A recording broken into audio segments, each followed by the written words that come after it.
Hello everyone. So today I'm going to be talking about some of the more recent tools for being able to do robot learning. There's a lot of language models these days and they can do some really fantastic things, but it'd be interesting in our cases, how well do they work for real world applications? In particular, going to go over some of the new ways of being able to use language models and transformers to develop, generalist robotics policies. So I started out with this, kind of having this question. I opened up ChatGPT, like I've got this example here. I've got lots of robots these days, and I just wanted to ask, the simple question. We want to be able to see if these language models, these control systems, these large transformers, can be used to be able to perform, operations even in the real world on robotics. So I started with this, somewhat simple question. I want to be able to control a Viper X285 arm, which is this nice Trossin robotics arm. End up being pretty easy to use and pretty cheap for people that might want to use them for other research. But really I just had this question, okay, can the LLM here be able to move the end effector from XY position, starting out here to this new position 0.2, provide me the immediate positions for the end effector. So, overall I was a bit impressed here, but the language model here is able to take the arm, figure out hopefully 20 intermediate steps, gives me some extra stuff explaining about how to do this particular task, gives me some Python code, and then overall, produces some output that gives me the 20 steps. There's a couple of caveats here. One of the more obvious ones is I put in the request here to actually get this to command to a different location, so it didn't end up doing really what I wanted it to do. So really, maybe I'll try to be a bit easier. I'll accept this for now because it's not too difficult to be able to compute the end effector positions for being able to do this linear interpolation. But actually, what we really want is to be able to solve this inverse kinematics problem. If you're given the starting position and goal position for some robot configuration, give me the joint angles that can control this arm in this case in order to be able to give me the actual output. And then I can hopefully use this program right on the robot arm that I've got in my lab. So, ChatGPT gives me some explanation about how it's doing things. It is a good idea to start out with some description of the actual robot's design so you can work out the inverse kinematics, and some additional Python code it gives us as well. And then it spits out at least maybe one example. This looks like maybe the very first setting for the robot arm configuration, but it doesn't get too far. So, I request again, I would like all 20 steps, not just the first one. So it defines a somewhat longer Python program. And then here, starts to output some of the first steps. It looks like step 1 may or may not be correct, at least if we start from some initial position. It's probably not quite correct because I don't think this first pose of 1, 2 results in a perfect mean position without any movement. But these are some of the details we can maybe work out later. So this is a good start, but obviously there's some limitations here, but how can we get these larger transformer type models to be able to work for us for real robot learning problems like these? And this is where today I'm going to be digging into some examples of basically being able to use and build on some of the more recent work in this area.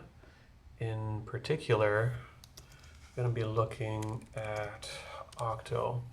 So this is a new piece of work coming out from some colleagues at spread across Berkeley, Stanford, CMU, and Google, DeepMind. And the idea is if we have some large amounts of data, which we're lucky to be able to have these days, a lot because of these new pieces of work from the Open-Embodiment dataset.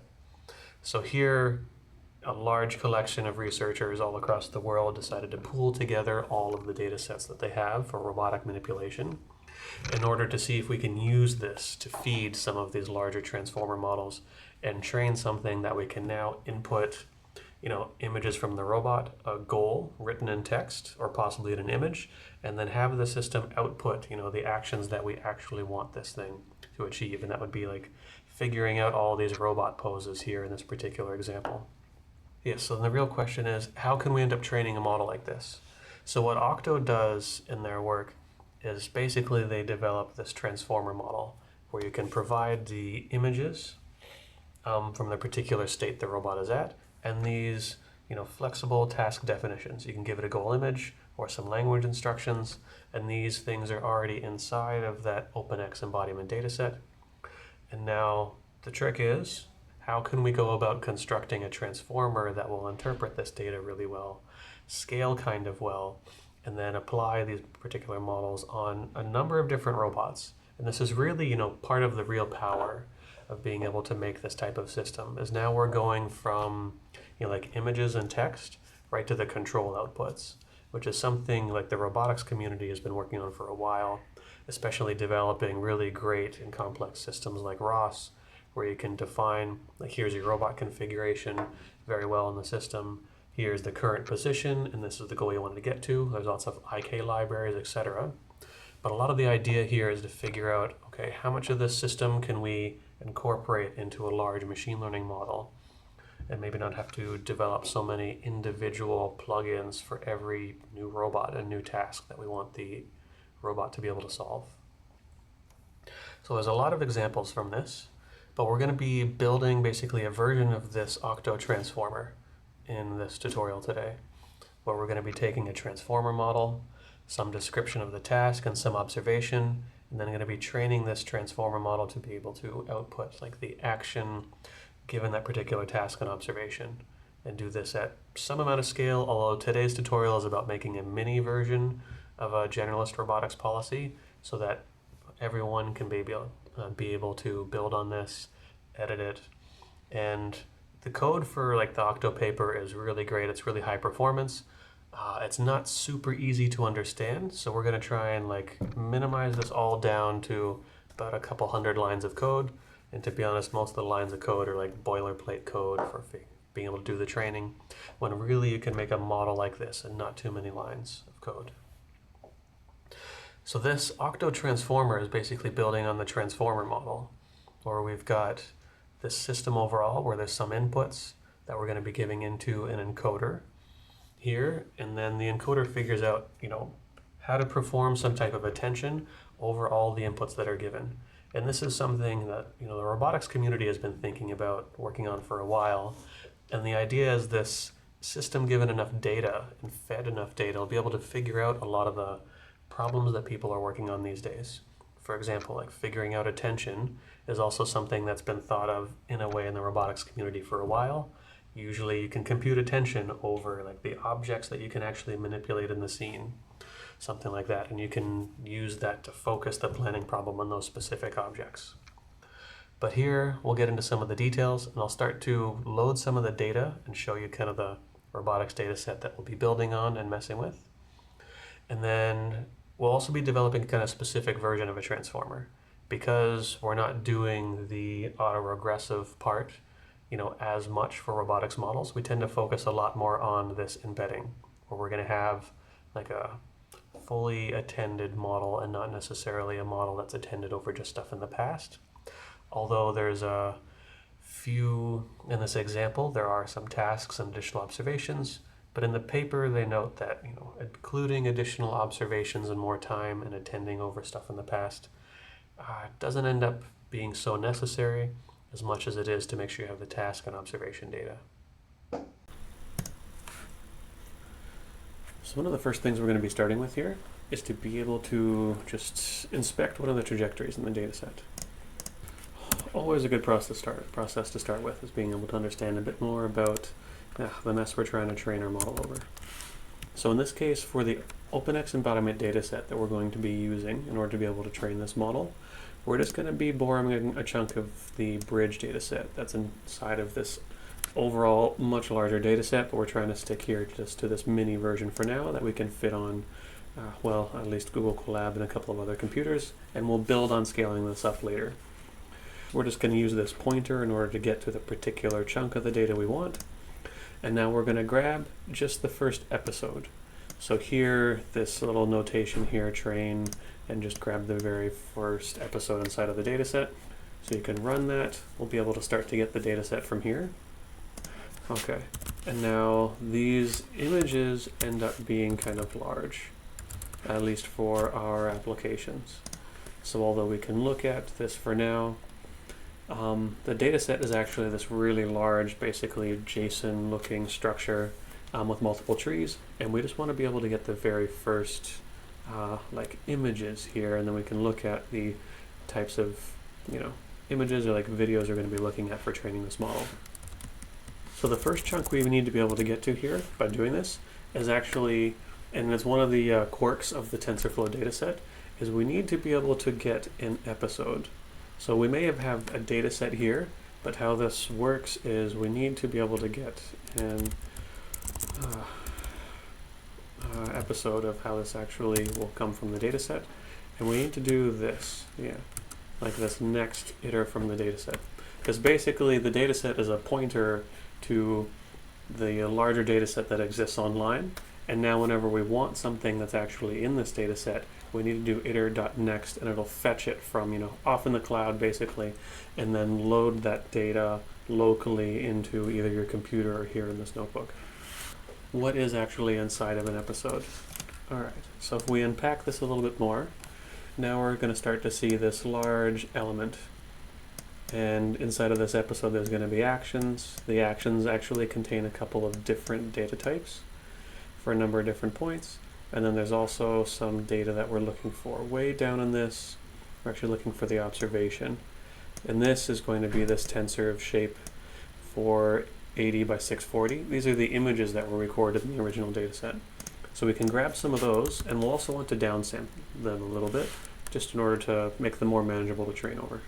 So here we can do this in 2 quick steps. Basically we'll take the episodes that we've got from before, we're going to ask for the steps. So this is now basically the sequence of all the things that happen in the individual episode. And then just do a quick operation and take the observation. In particular, we want the image, and we're going to actually resample this and resize it down to 256 by 256 just for some of the image processing. So to be able to inspect these images now, basically we want to make a little video out of this to have a look at how it performs. So I'm just going to import this chunk of code that basically just takes a sequence of images, and then it'll convert this into a GIF, so that we can play it inside of Google Colab here. And then from this we just want to take, as GIF, take the images of the overall model,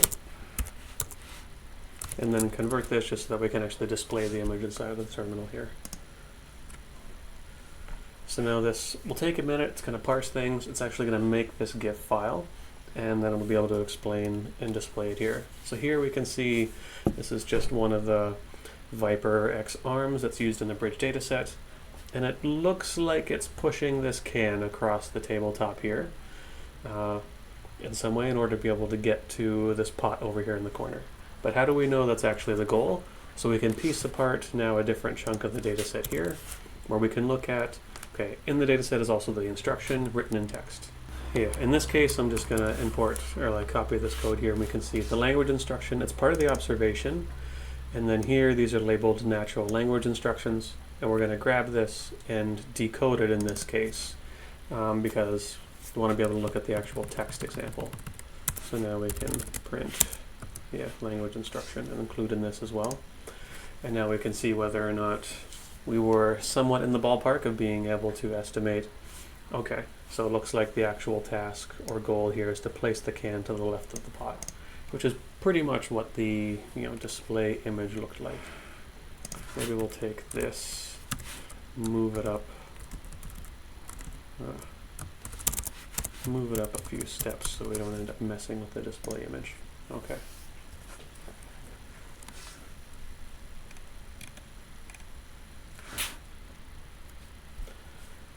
Alright, so now we've at least got, like an overview of what's going on here in the data. We've got some images, we've got natural language goals, and now the next step is let's look at the actions as well, because this just tells us basically the inputs. Let's look at the distribution over the actual outputs for this model too.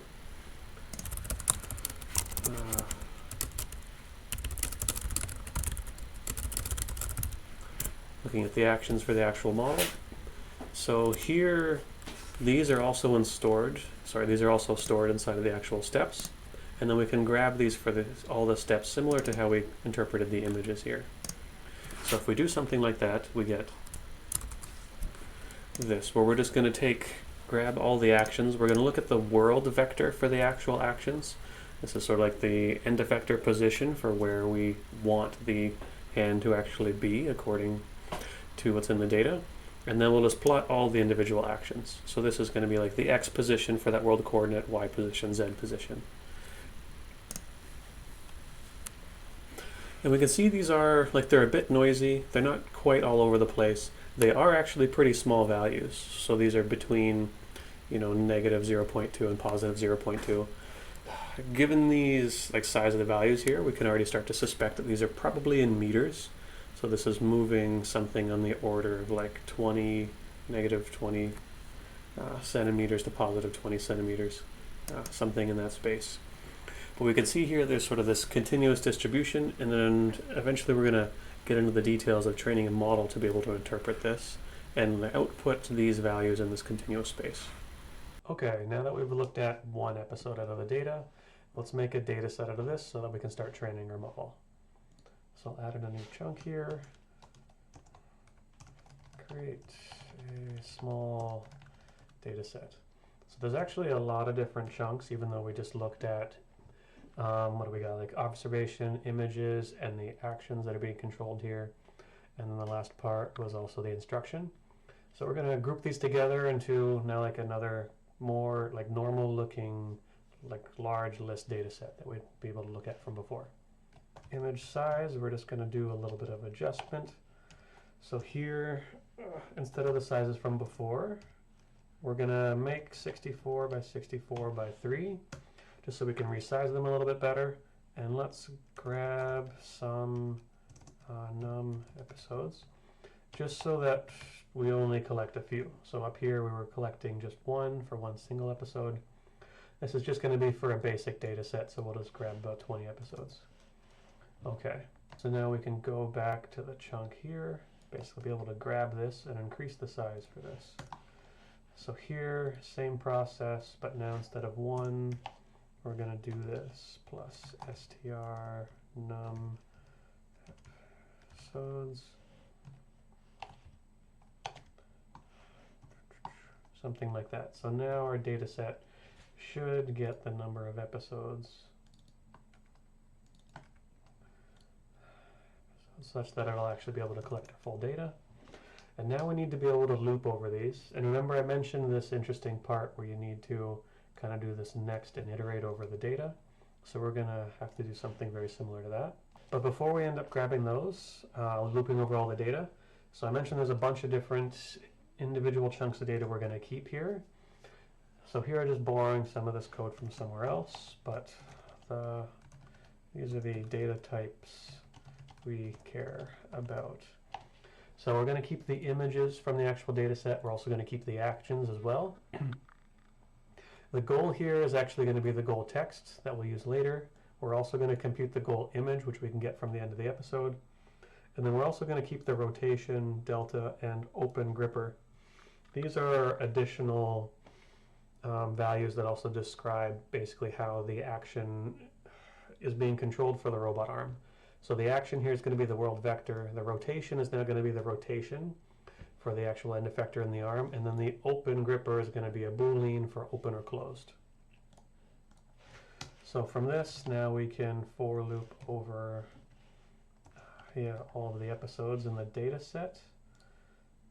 And then from this, we can build on, let's see, will this work? Yeah, that looks about correct. This is for an individual episode, but we're not just collecting the images. So now we've got this. We basically need to do a couple of for loops. So we're not going to do this part here, but we are going to get the steps. But instead, we're going to do another for loop for step and steps. Yeah, exactly. And then from this, because we basically want to fill this data set up here. So to start here, we're going to be able to take the data set, and from this, we just want to be able to, append data set img dot append, and then here we're going to get something from the step. So we're going to have step, and then we can borrow what we used up here. So we're going to do step observation image. But we're also going to take this and we're going to resize this down to the image size, not the previous size. So I guess we've still got this. And then here's where we can take it all this and then include this array, not for steps and all the steps though. Resize array and remove that part. Append array, resize array of the image. Looks like we're going to need there a few more brackets. So this will get us the first image. And now basically we're going to do this for all the other data types in the actual set. So we'll do that just like this. By checking this chunk, we'll basically use these steps.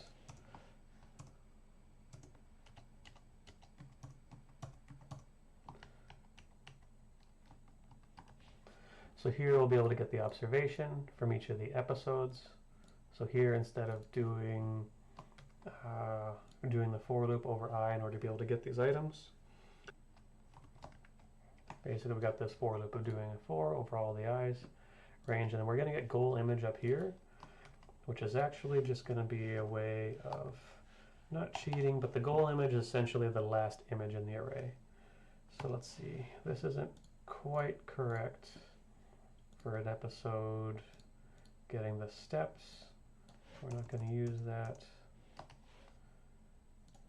Steps at -1. So we want to get the last step, take that observation, and then resize using this updated image shape here. So that should cover like most of the pieces that we end up getting from the data. This will append everything together, make NumPy arrays, fetch the pieces that are actually for every step in the episode, and then there's basically we just want to convert this now to be more of a data set. And by this case, what I mean by convert is there's a couple of data types that are stored in this data set. So one of them is going to be images, the actual text, and we want to be able to format that text to work a bit better.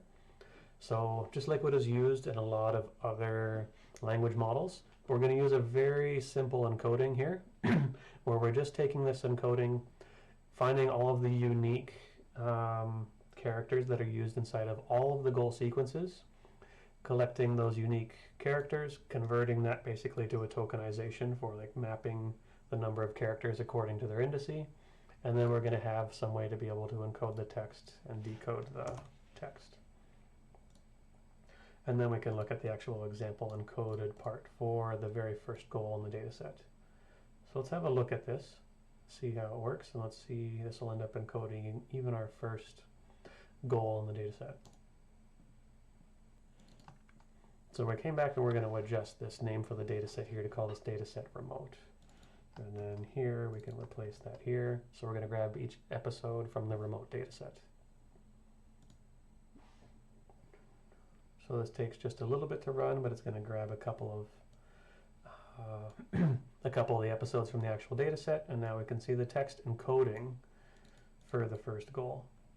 All right, and the last step here, just for this data set to make life a bit easier, is we will convert a couple of the like now actual arrays into like a full array. So now we can NumPy array the entire image action and goal image into unique values.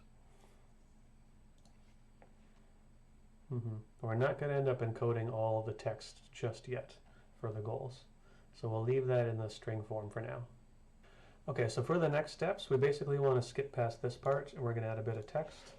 So this is, we're going to create, we're going to start by creating basically just a simple version of a vision transformer. So the somewhat, I don't know if it's very unique, but part of the Octo model and the way that's basically been designed here is, if we go back to the actual model, it is basically a multimodal model where we've got images that can be input, there's proprioceptive states that can be included as input, there's also language instructions that can be included as input. But overall, it looks like the design of how they went with this is they actually took a vision transformer and then added some of the additional inputs to that. So we're basically going to use this same style. So we're going to start on the next step is just create a simple vision transformer that's going to work on these like 64 by 64 bit images, pixel images, not bit images. And then from there, we'll start to now add on all the other components that make the Octo model. So starting with the vision transformer, let's look at the encoder first. So there's a lot of details in this and a version of this that I'll share afterwards that'll give more details about the vision transformer, the reasons why, and you can all dig into the version of the Google Colab that I'll share after this is all finished. But it's going to start by a chunk of code. We're here, I'm going to paste in some code that is basically your very kind of typical like attention mechanism for a single attention head. So this attention head is going to have, you know, a batch of 4. It's going to have the actual channel dimensions here in 32. But these aren't such the important parts.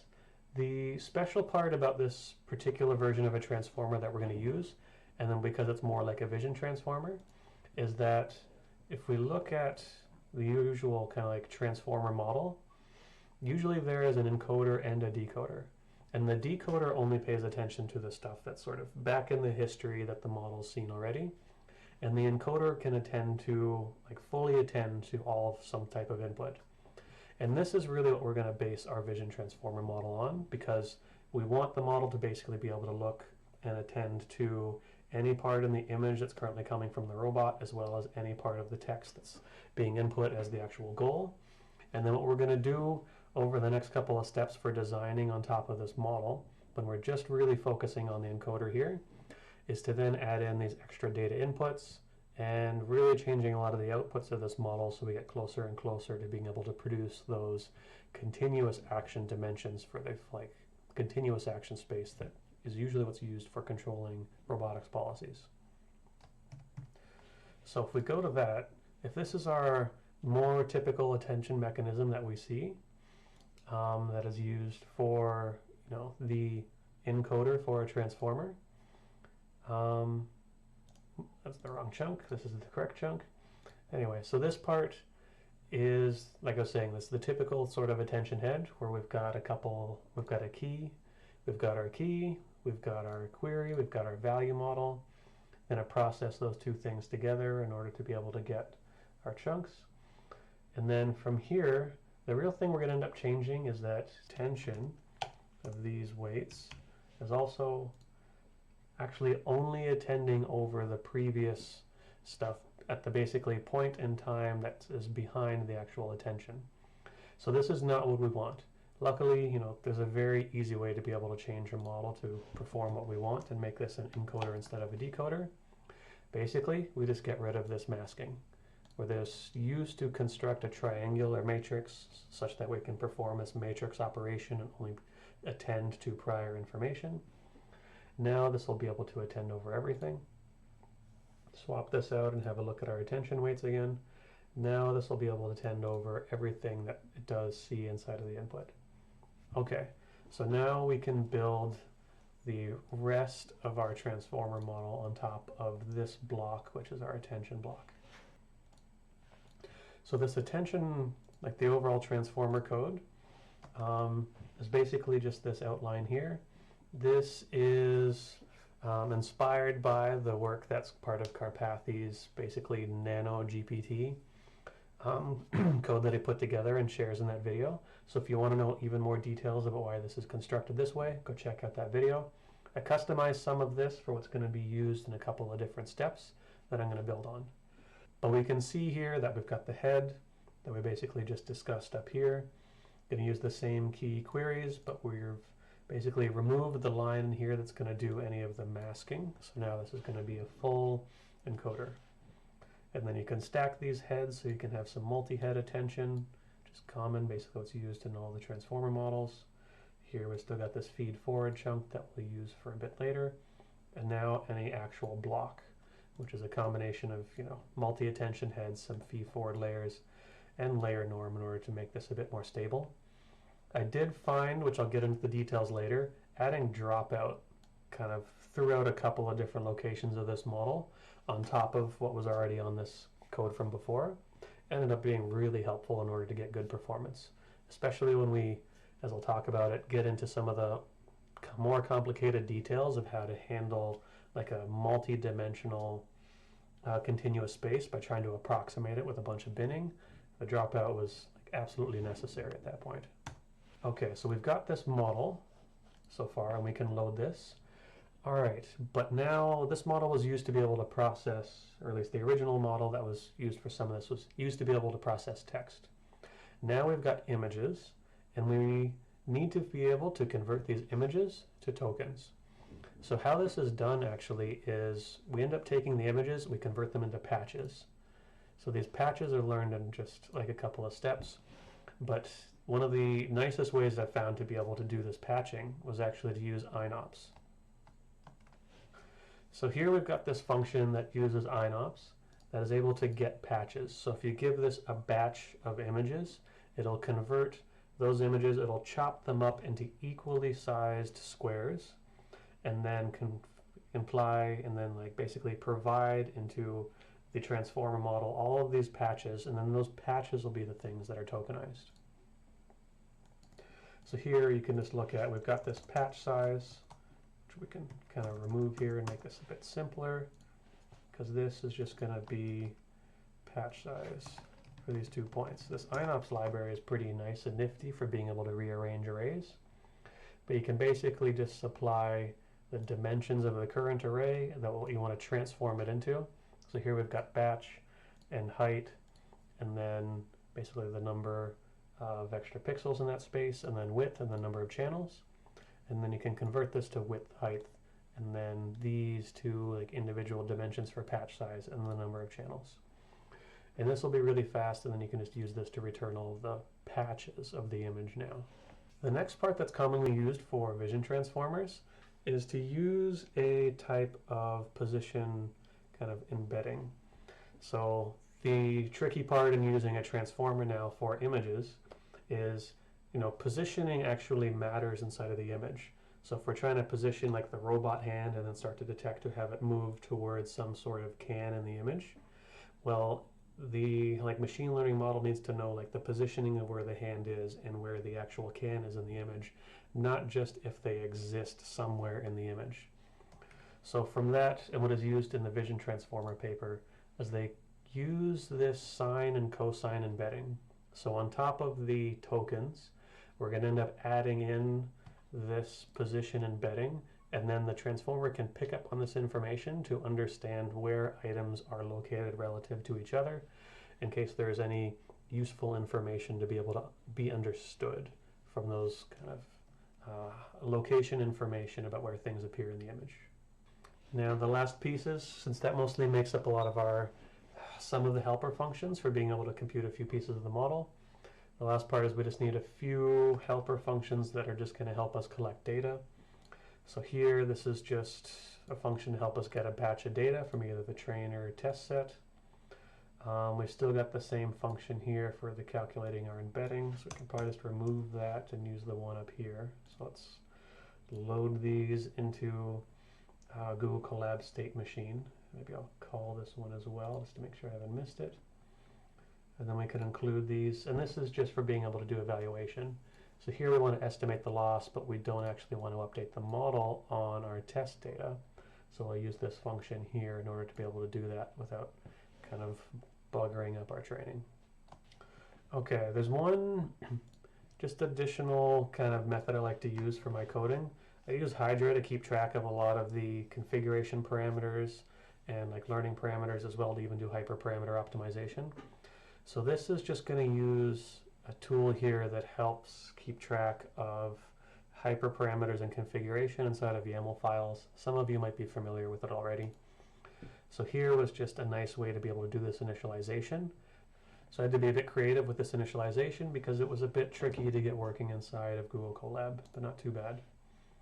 Okay, now with that initialized, we can look at our actual vision transformer model. So import everything from Torch. But basically, there's just a couple of steps that are going to be used here. So we've got our patch sizes that we're going to compute from before, just to make sure they're working there.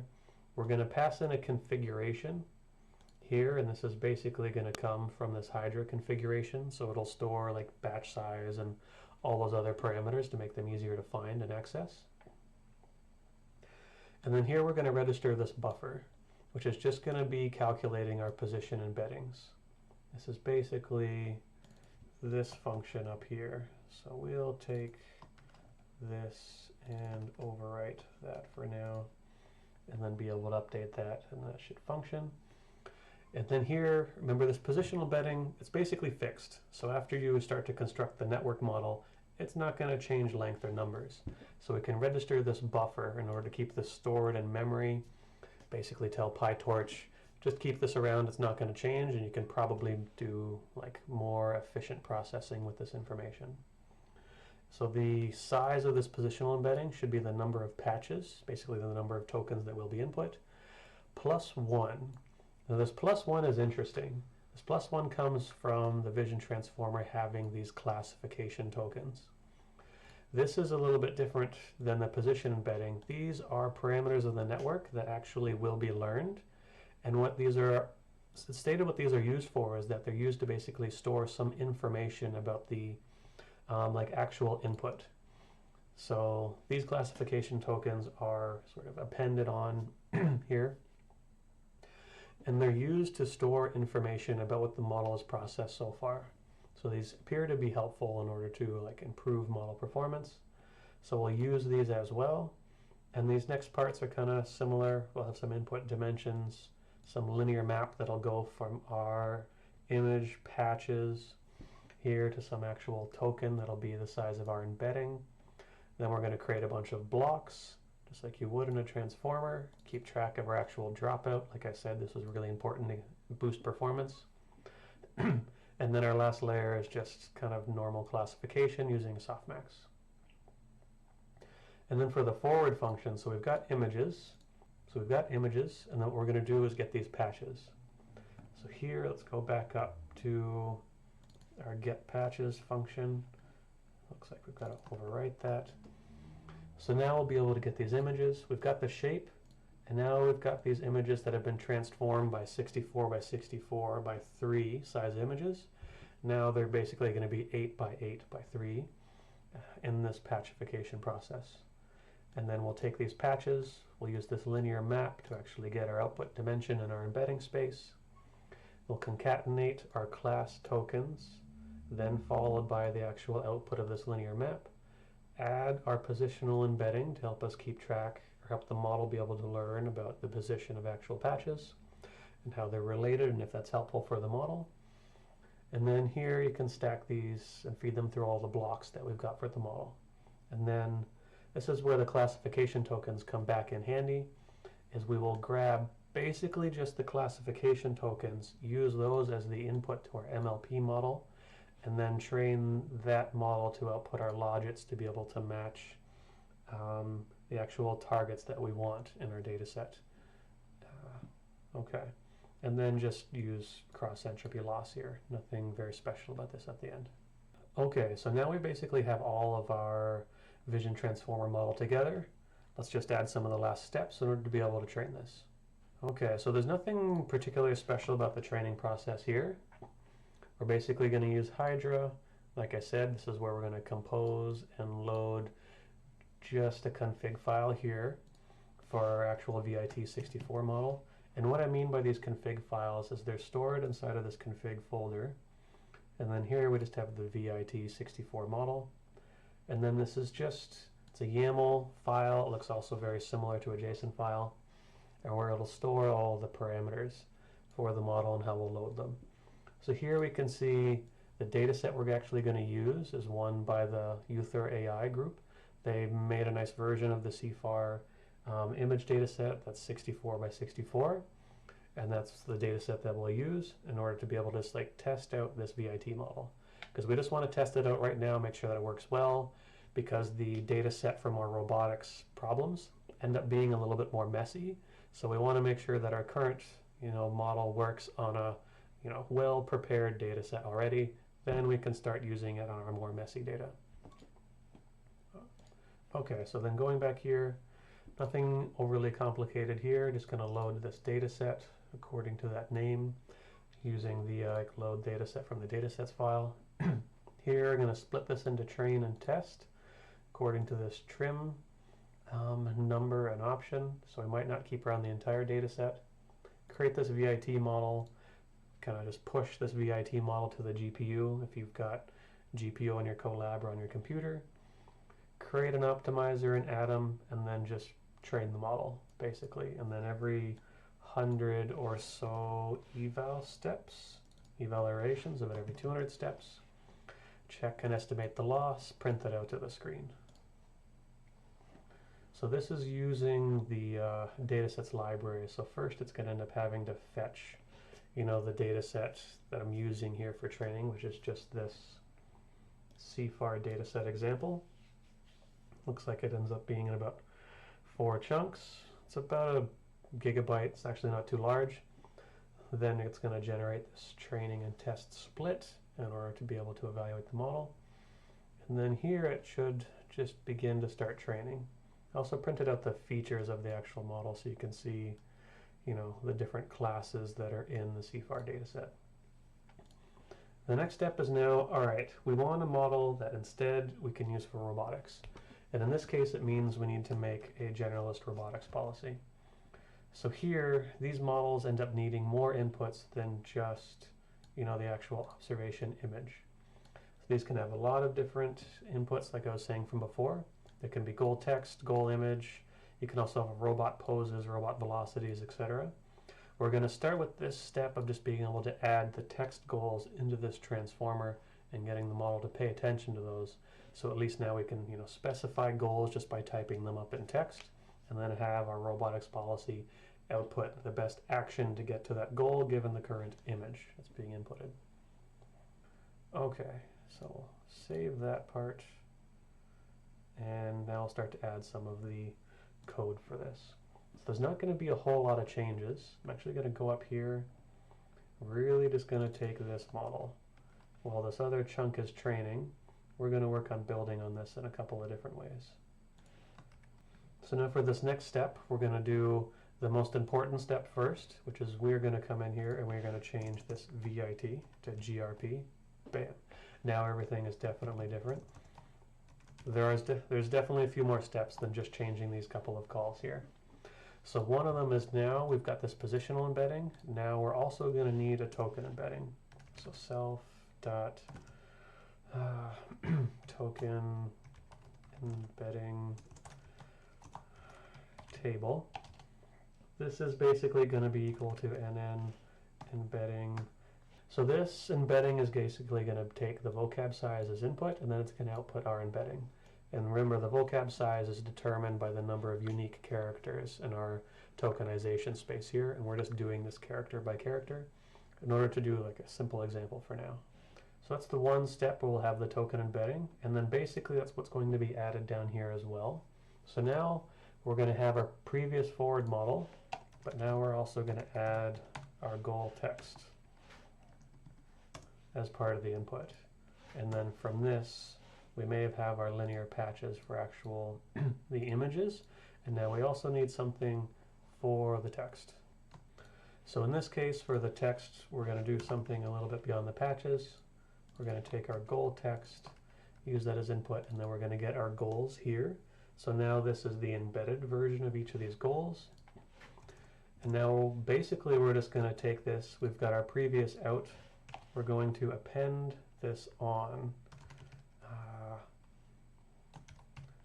to the rest of the model here. So now we've got our classification tokens first, our output, which is our actual images, our image tokenization, and now we've got our goal tokenization.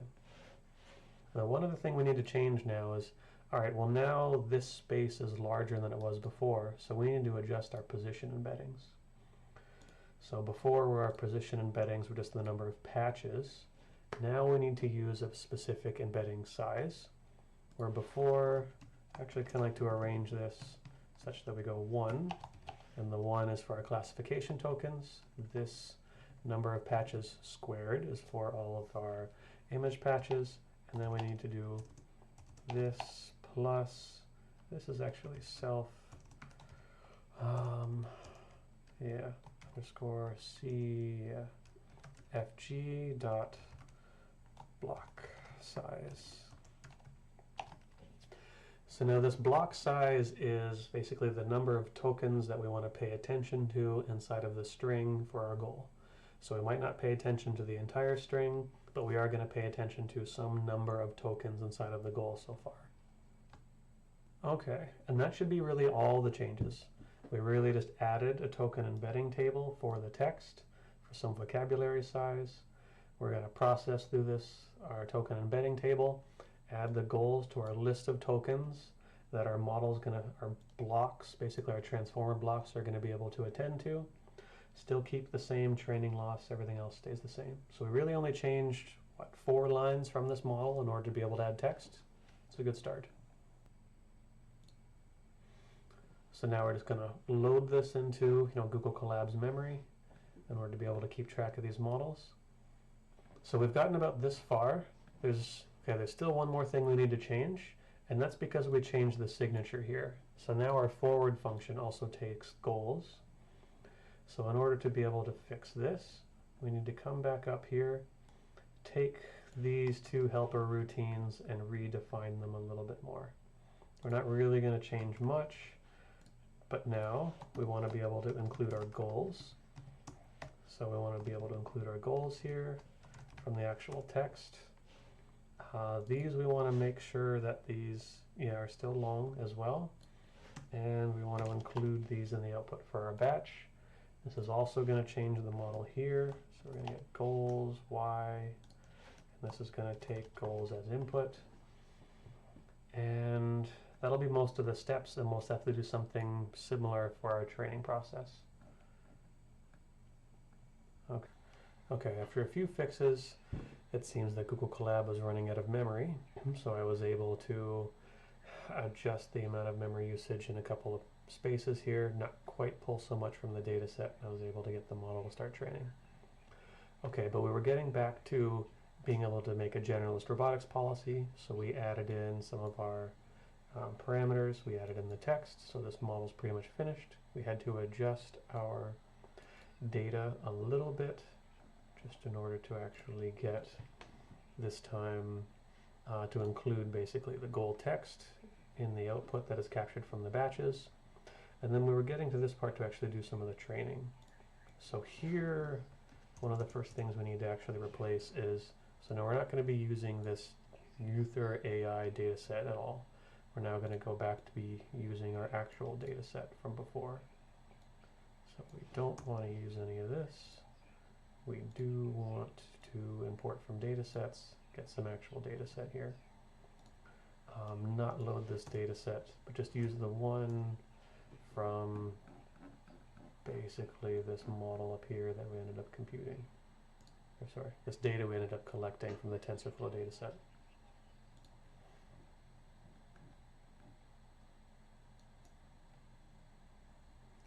So we're going to end up changing a lot of the chunks here between the actual data set processing.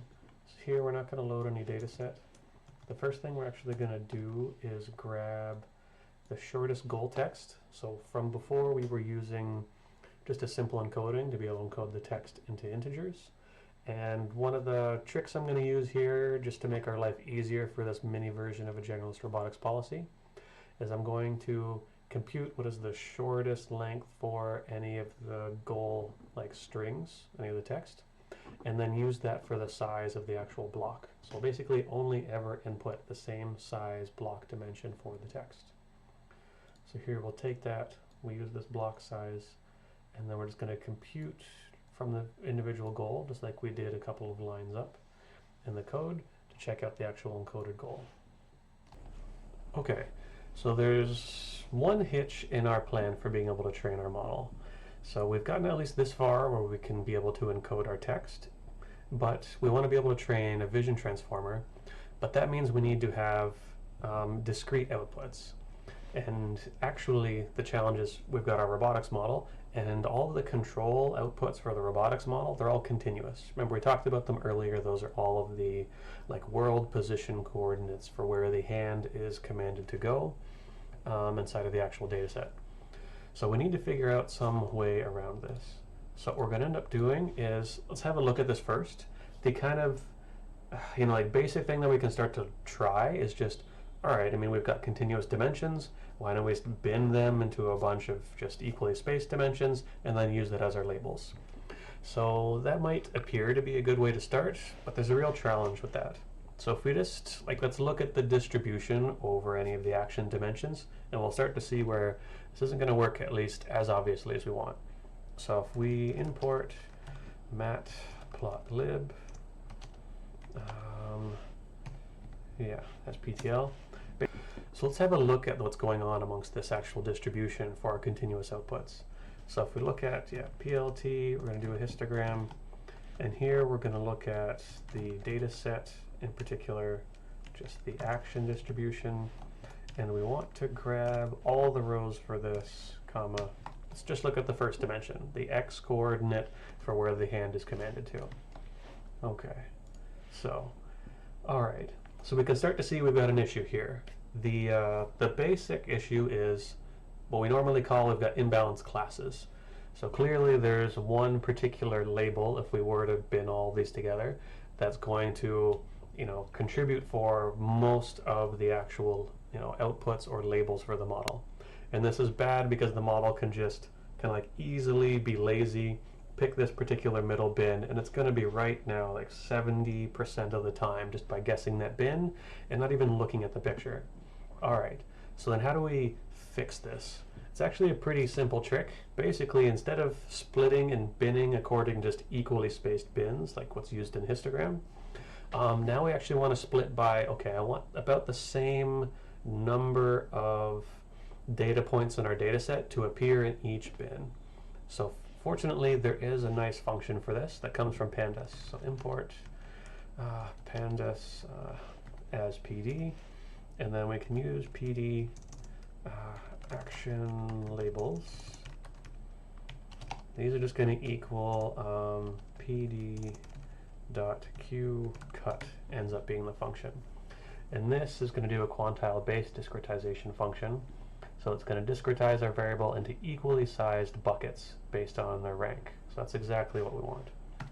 So it looks like we could do this for dataset action already, the same dataset that we've, the same chunk of data we've already looked at.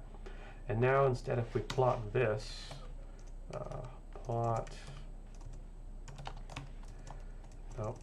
PLT dot, we can do the histogram of the different bins for our action labels, and this is going to give us a far more even distribution. All right, so we need actual values from this. So that means we just need to add in labels equals false to this function up here. And then from that, we should be able to run this again. And now we get actual values. So we can see here, this does have a little bit of some peaky behavior, but it's much, much better than the actual distribution, where it kind of looked a lot more like a Gaussian distribution. So now we can use these action labels instead as our literal action labels that we're going to use for our model.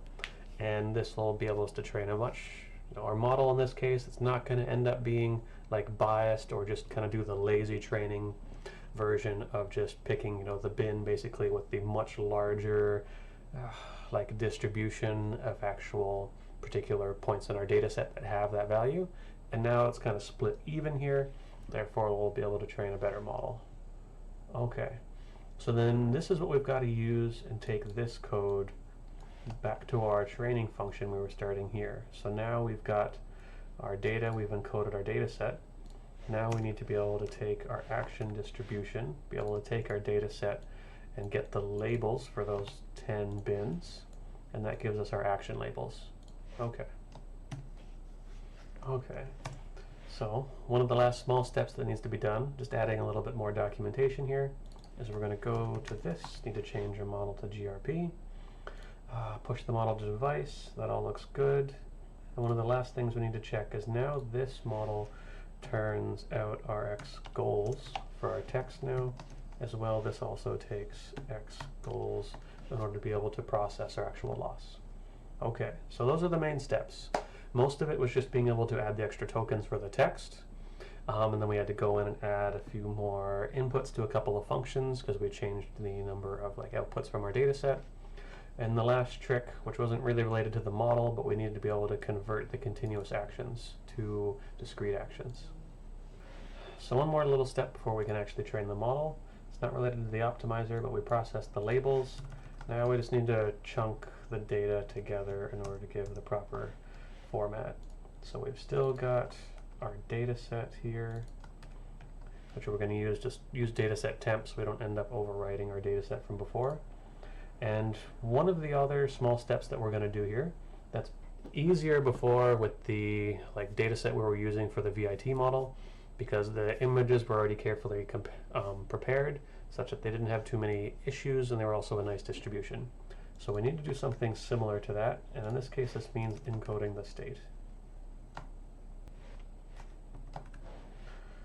So this really ends up being just one function. Really the aim of this function is just neural networks like to see their inputs and outputs in terms of certain magnitudes of values in order to make things like our learning rate meaningful. So in this case what we're going to do is remap the input images, which are going to be pixel values between 0 and 255. So we're basically going to divide our original values by 255. This is going to convert them into a float value. Multiply that by 2, so now we've got 0 to 2, subtract 1, and now everything is between -1 and 1, which is more of the type of input that a neural network likes to see. I also am just going to encode this resize function that I've been using a few places around in the data, but this is just going to resize the actual data to our 64 by 64 image. And now when you see this resize state in the code, it's always just using that particular resizing. All right, then one more other little small change. Just because of some details in the code, we're using this value for temp training data set. So let's replace these both with our temp data set and not use our original data set because we don't end up wanting to reformat that one. Let's keep that one standard for the different times we're going to be editing this model.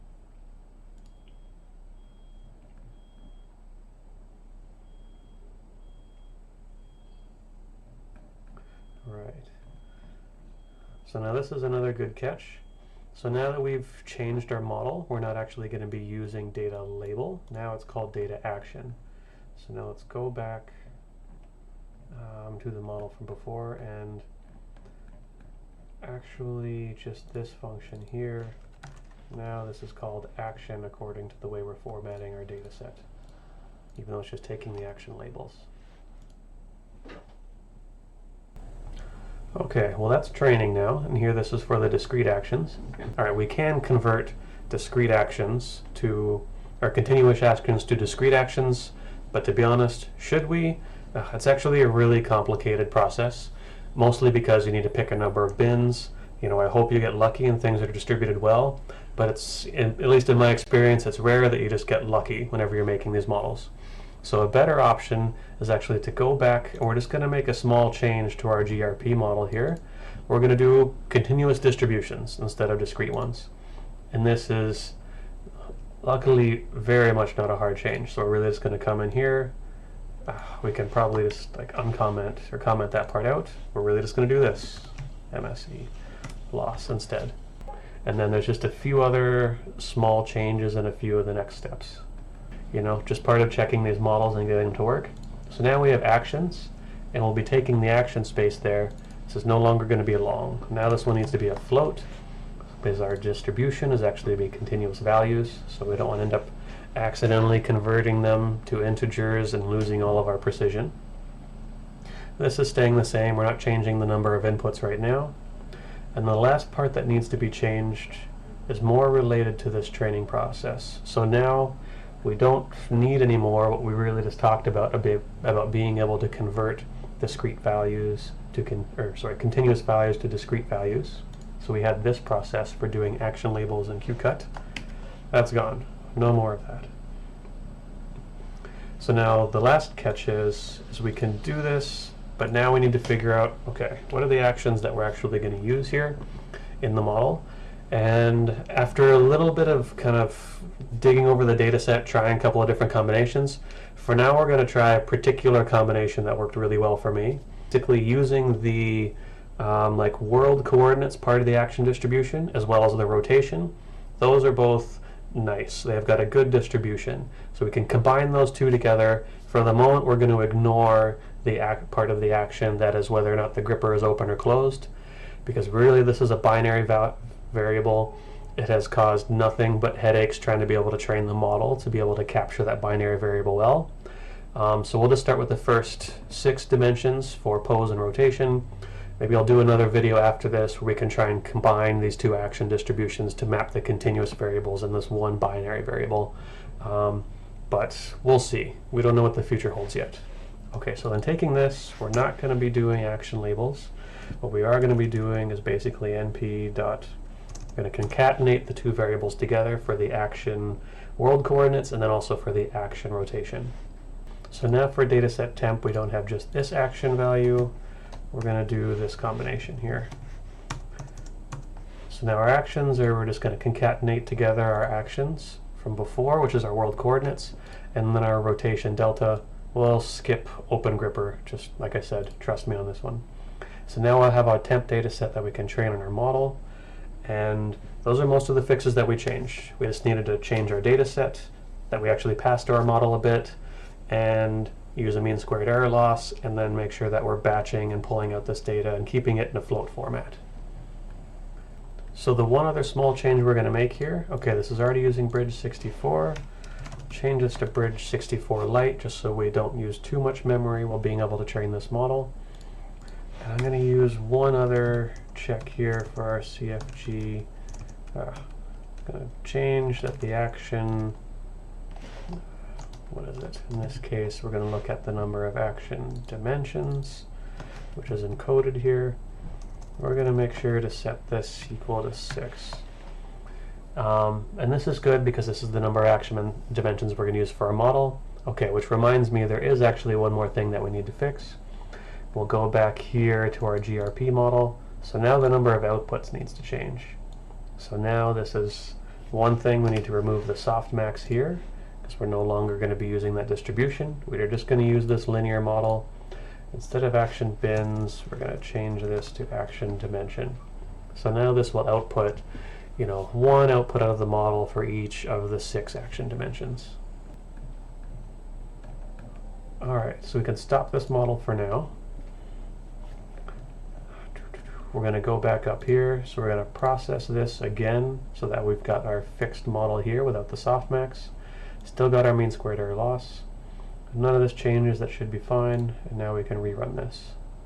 Just remember, in this case, now our action distribution has changed, and let's see what small error we ran into. Found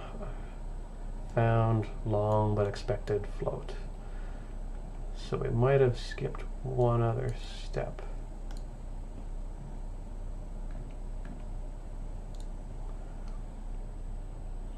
Okay, nope. Just forgot to be able to load this particular part for Google Colab to make sure it's using floats instead. Okay, so now this is processing, and look, this is already training and getting in. This is an okay loss to start with for some of these continuous values. All right, so there's one additional kind of part of this that we should actually double check and make sure this is working well. It's good to see this loss already, but there's kind of always a bit of a challenge in being able to prepare our distributions. So we also want to basically do some standardization for the continuous action distribution. Because here we've just got this version where we're mapping the actions. A better way to be able to do this to make sure our actions don't get too large or too small is actually, we're gonna, just like we did for the inputs up here for resize, we want to be able to map these particular action outputs to also kind of be in the space somewhere between -1 and 1, like at least on average. So here we're actually going to take this and we're going to normalize this data a bit better, which we can do just by computing, you know, we can get the mean, STD for these models just by looking at data set temp in this case, but we're going to look at mean since these are currently I guess not being pushed to the device just yet. And then dataset temp.std in order to get the std for this instead. Okay, so this has been training for a bit, and then when started to notice this small issue. So like I was saying, we need to be able to actually standardize our actions in this case. We're going to do our typical standardization that's often used in data science. So here, this is just, we're going to take our actions, our distribution, get their standard deviation on the first, like along the first axis, add a little bit to this standard deviation just in the off chance that everything that's actually in the data set is all the same number, so we don't end up dividing by 0 and ruining everything. And then this part here, this is what I'll just call some of like Glenn's magic. So here, ended up trying out a couple of different values for being able to normalize the action distribution. This one just worked best after trying kind of like 2, 1 wasn't quite good enough because the loss was still pretty high on average. So this value of about 1.5 seems to work pretty good.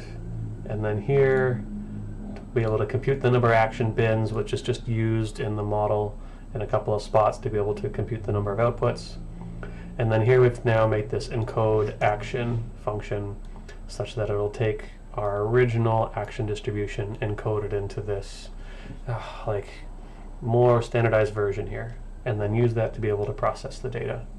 In order to get now our actions that will pass into our training model are not the original actions, but now the standardized version. So now we can stop this. So we can see that this was already training and it was starting to get really good results here. Well, the reason it got really good results so quick is because all of the numbers that were in our action distribution before were all really small. So it could probably predict 0 after just learn that after a couple of gradient steps. And then from that, the model looks really good. So we don't get a lot of rich information from our model. So now our actions and the data points for our actions will be better distributed, more like a Gaussian distribution between, and somewhat standardized around -1 and 1. So now our model can pick up on more of the information in the data set and not just kind of like the problem we had for doing the conversion from continuous actions to discrete ones, where there was like one particular bin which most of the actual outputs fell into. This basically happened again, where now most of the outputs look pretty much like 0 because they're all really small, so the model can just output something near 0 and get a really good loss. So now the model has to do a much better job of outputting the proper values to get a low loss in like this type of range for the model. Okay. So now we can start training this, and went through a few steps, so this should already start to train pretty fast. Yeah, training step 1, so now we're already getting a little bit more loss, which is a good sign because of the way we standardize our model. And then we'll just see in a couple of the next training steps, we're going to get slightly less loss here, and this is now going to have to converge at a much better rate rather than going right from like first loss to almost 0. Okay. So now we've got at least a model that can more or less be used on a robot, because now we've got our input images, we've got our input text, and it's going to output continuous values. And here it's already been training for a little while. So we're already starting to see this start to converge, but we can't, at least for the purposes of this video, and like wait around for this to be able to finish. So instead, we're going to do one of the last steps. Because if we go back to, what is it here? Actually, the Octo paper.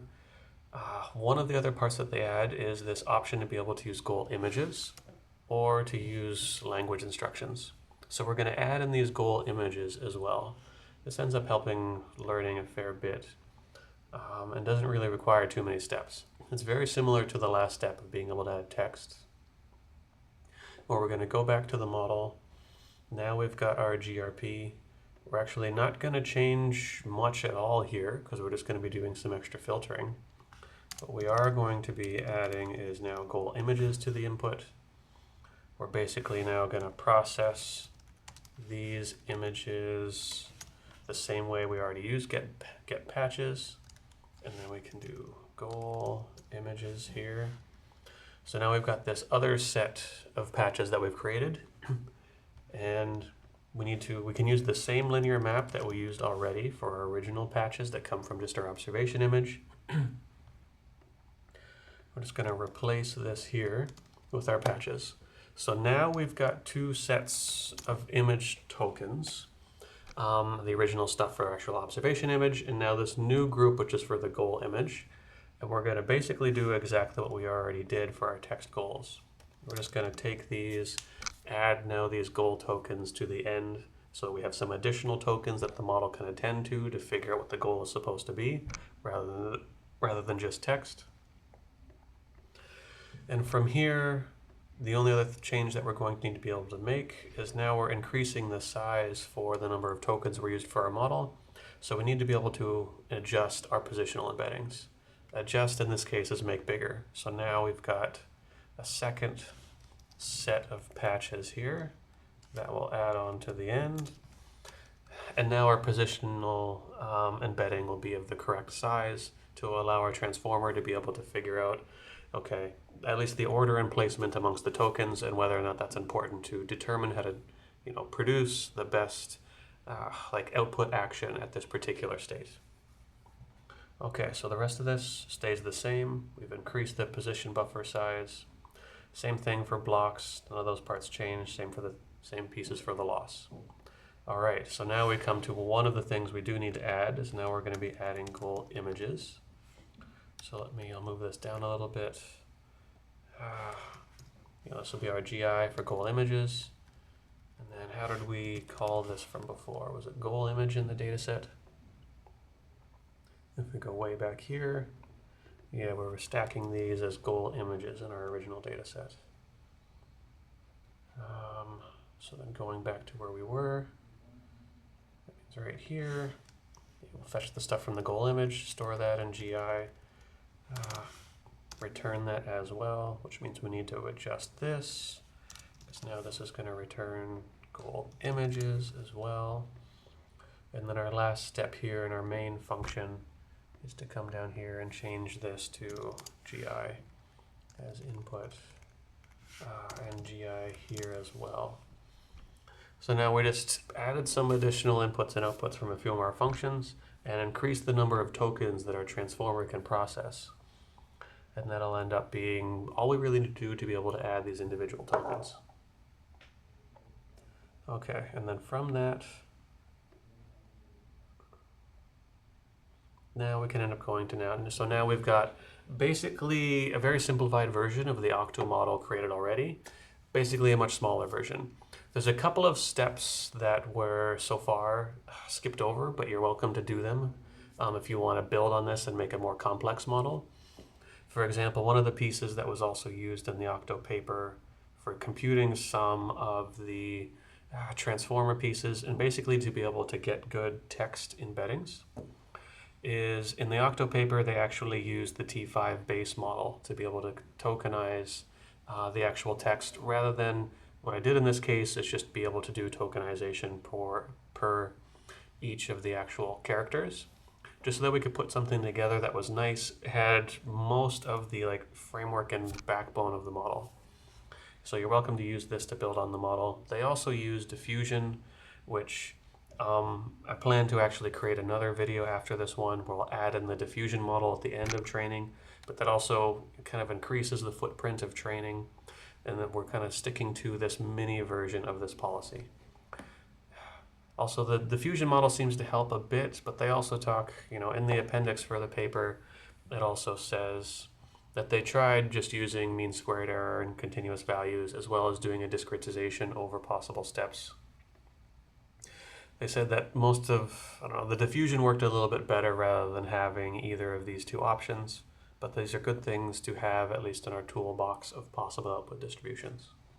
Okay, so then going back to our model. Okay, so now after clicking play on a couple of these modifications that we've made inside the notebook, now this is starting to train. And here we can already see we're getting some similar losses. Our transformer is a bit bigger now because there's some additional tokens, but nothing overly complex. The one last step that was also done in the Octo paper is actually, going into the details, is they made the model a little bit more robust by doing some additional masking.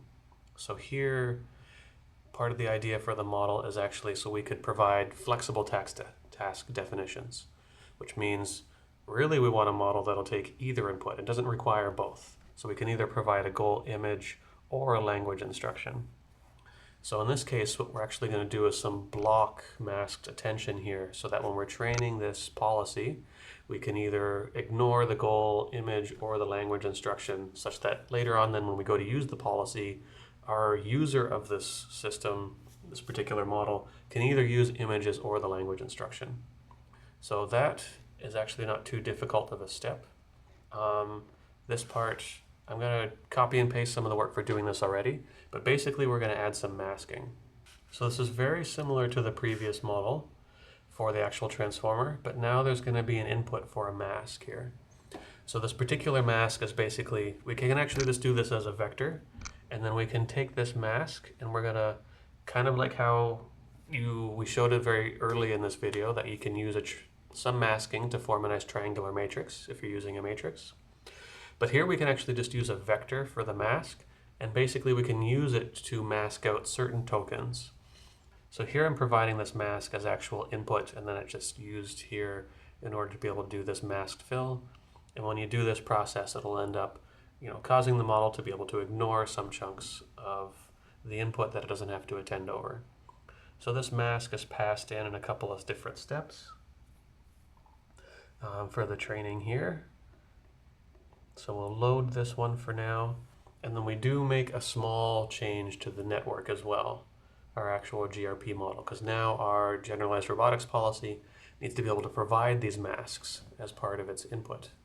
So these masks as part of the input, basically we're just gonna, because we know our indexing for our tokenization already, we can go back here to our training policy, and now when we're doing a forward step, before we end up doing these kind of blocking steps, we're basically just going to add in this mask. So now we've got a mask, initialize it to 1 so that it doesn't do anything effectively. And then basically a third of the time, it's not going to change the way the model's trained. Another third of the time, here's where it's going to come in and replace.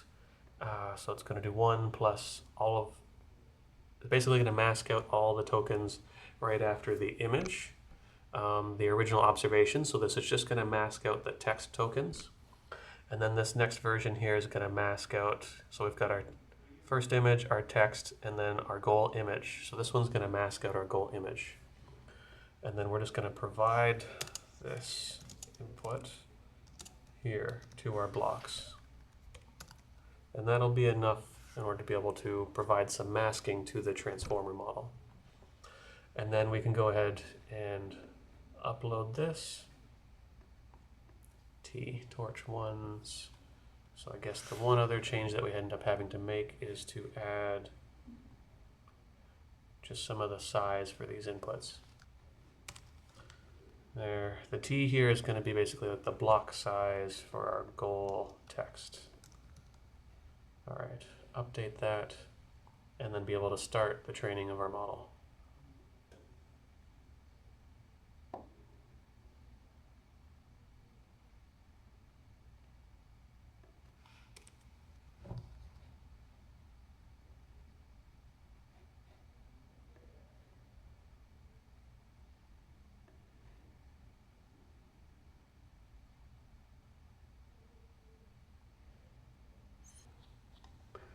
Okay, so this has been training for a while now. I had to break and have a bunch of meetings for the day, and now I'm back to recording this. But anyway, so this was able to get a pretty good loss after, and this is just training inside of Google Colab, so it takes a long time. But even after doing some steps here and having a pretty small embedding space, for this particular experiment, it's still getting some pretty good performance, even after just 10,000 steps.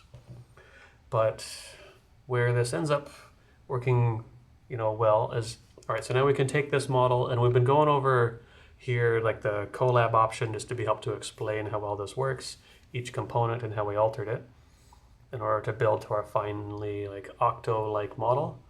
But in reality, we can have a look at the actual code. Let's see, play around. So here, all right, one of the nice features of being able to work at Mila is they've just got this nice interface where it can basically be able to just work remotely. But here now we can just go back to, now we can get onto the Mila cluster after getting things approved. So this is just going to end up giving me, one GPU computer with an A100 and at least this much memory and 16 CPU cores.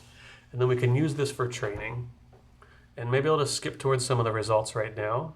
So training on an A100, I'm actually starting to get some pretty good results. Just training this after, takes about 7 or 8 hours.